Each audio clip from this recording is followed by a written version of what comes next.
ஒரு கார்த்திகை மாத கருக்கிருட்டு.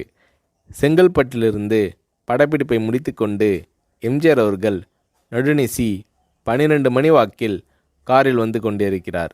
கண் விழித்தவாறே தனது காரில் எம்ஜிஆர் அவர்கள் வந்து கொண்டிருந்த பொழுது வழியில் போலீஸ் உடையில் நின்ற ஒருவரை பார்க்கிறார். எம்ஜிஆர் அவர்களின் கார் அவரை கடந்து செல்கின்ற போது எம்ஜிஆர் அவர்களின் நெஞ்சில் பொறி தட்டுகிறது. ஆள் நடமாட்டமே இல்லாத இந்த அர்த்த ராத்திரியில் அந்த போலீஸ்காரர் பஸ்ஸுக்காக காத்து நிற்கிறார் என்பதை எம்ஜிஆர் அவர்கள் புரிந்து கொள்கிறார். உடனே தனது டிரைவரிடம் காரை நிறுத்த சொல்கிறார் எம்ஜிஆர். கார் பின்னோக்கி வருகிறது. போலீஸ்காரரின் அருகில் காரை நிறுத்தி கதவை திறந்து ஏறுங்கள், எங்கே போக வேண்டும் என்கிறார் எம்ஜிஆர். பரவாயில்லை, நான் பஸ்ஸிலே வந்து விடுகிறேன் என்கிறார் அந்த போலீஸ்காரர். நேரமாகிவிட்டது, இனி இந்த ரூட்டில் பஸ் கிடையாது, ஏறிக்கொள்ளுங்கள் என்று எம்ஜிஆர் அவர்கள் வலுக்கட்டாயம் செய்ய போலீஸ்காரர் வேண்டா வெறுப்பாக ஏறுகிறார். காரின் உள்ளே லைட் போட்டு சாப்பிட்டீங்களா என்று கேட்டுக்கொண்டே தனது சீட்டுக்கு பின்னால் இருந்த பிஸ்கெட் பழங்களை எடுத்து கொடுக்கிறார் எம்ஜிஆர். இப்படி ஓசியில் பயணம் செய்வதே எனக்கு உடன்பாடில்லை. இன்னும் நீங்கள் உண்ண சொல்லி வேறு என்னை இழிவுபடுத்தாதீர்கள் என்று போலீஸ்காரர் மறுக்கிறார். எம்ஜிஆர் அவர்கள் பூரிக்கிறார். இருப்பவனிலிருந்து இல்லாதவன் வரை படித்து பதவியில் இருக்கும் எத்தனையோ பேர் எனக்கு அது வேண்டும் இது வேண்டும் என்று எம்ஜிஆர் அவர்களிடம் வேண்டியதை பெற்று செல்கிறார்கள். ஆனால் சாதாரண பொறுப்பில் இருக்கும் இந்த போலீஸ்காரரின் நேர்மை எம்ஜிஆர் அவர்களை மெய்சிலிர்க்க வைத்துவிட்டது. எம்ஜிஆர் அவர்களின் கார் கத தூரத்தில் வந்து கொண்டிருந்தாலும் காரின் நிறத்தையும் ஒளியையும் மனம் கமலும் ஓடிக்கான் வாசனையையும் வைத்து இது எம்ஜிஆர் அவர்களின் கார் என்றும் கார் சென்ற தடத்தை தொட்டு வணங்குகின்ற அளவுக்கு புகழுடன் திகழ்ந்த நேரம் அது. அரை மணி நேரம் கார் சென்று கொண்டிருக்கிறது. ஆனால் அதுவரை எம்ஜிஆர் அவர்களை பற்றி பெரிதாக போற்றி புகழ்ந்து பேசாமல் அந்த போலீஸ்காரர் வந்ததே புரட்சித் தலைவர் எம்ஜிஆர் அவர்களுக்கு அந்த போலீஸ்காரர் மீது மரியாதையை கூடுதலாக்கியது. நான் தான் எம்ஜிஆர் என்கிறார் எம்ஜிஆர். கேள்விப்பட்டிருக்கிறேன் என்கிறார் அந்த போலீஸ்காரர். பொன்மனச்செம்மல் எம்ஜிஆர் அவர்களின் முகத்தில் கோபம் இல்லை, பதிலுக்கு பொன்முறுவல் மலர்கிறது. என் படங்களை பார்த்து இருக்கிறீர்களா என்று கேட்கிறார் எம்ஜிஆர். நான் சினிமாவே பார்ப்பதில்லை என்கிறார் அந்த போலீஸ்காரர். புரட்சித் தலைவர் எம்ஜிஆர் அவர்கள் இன்னும் பிரமிக்கிறார். இப்போது கார் சத்தத்தை தவிர ஒரே நிசப்தம்.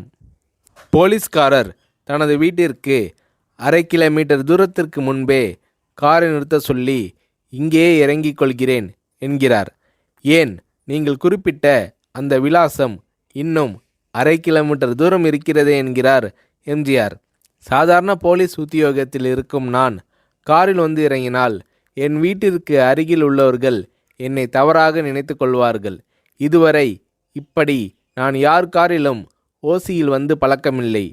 நீங்கள் இவ்வளவு தூரம் செய்த உதவிக்கு நன்றி என்கிறார் அந்த போலீஸ்காரர். புரட்சித் தலைவர் எம்ஜிஆர் அவர்கள் அதற்கு மேல் எதுவும் பேசவில்லை. அவர் எந்த போலீஸ் ஸ்டேஷனில் பணிபுரிகிறார் என்பதை மட்டும் கேட்டு தெரிந்து கொண்டு கிளம்புகிறார்.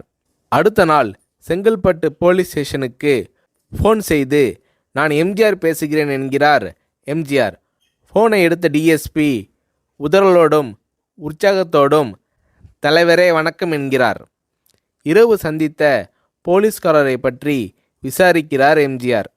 அந்த டிஎஸ்பி சொல்கிறார், நீங்கள் குறிப்பிடும் அவர் இன்று விடுப்பில் இருக்கிறார்.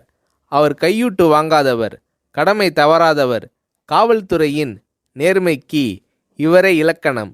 வெற்றிலை பாக்கு, பீடி, சிகரெட் போன்ற போதை வஸ்துக்கள், நாடகம், சினிமா போன்ற பொழுதுபோக்கு அம்சங்களையெல்லாம் இவர் அறியாதவர்.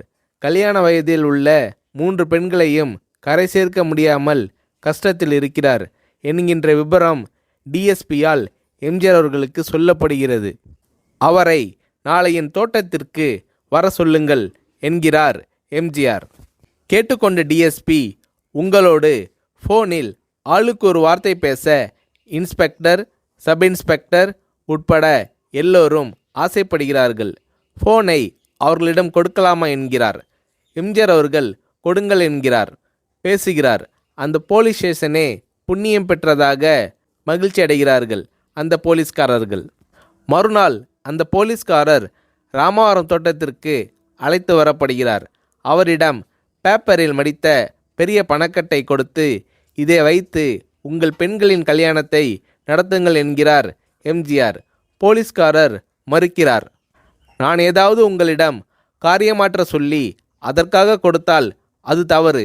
என்னால் ஆக வேண்டியது உங்களுக்கும், உங்களால் ஆக வேண்டியது எனக்கும் எதுவும் இல்லை. நான் உங்கள் கூட பிறந்த ஒரு சகோதரனாக நினைத்து கொடுக்கிறேன், பெற்றுக்கொள்ளுங்கள் என்று சொன்ன பிறகு கேட்டும் கூட கிள்ளி கொடுக்காத கனவான்கள் வாழும் இந்த உலகில் ரோட்டில் நின்றவனை அழைத்து சென்று அள்ளி கொடுத்த எம்ஜிஆர் அவர்களின் கருணையில் நெகிழ்ந்து போய் பெற்றுக்கொள்கிறார் அந்த போலீஸ்காரர்.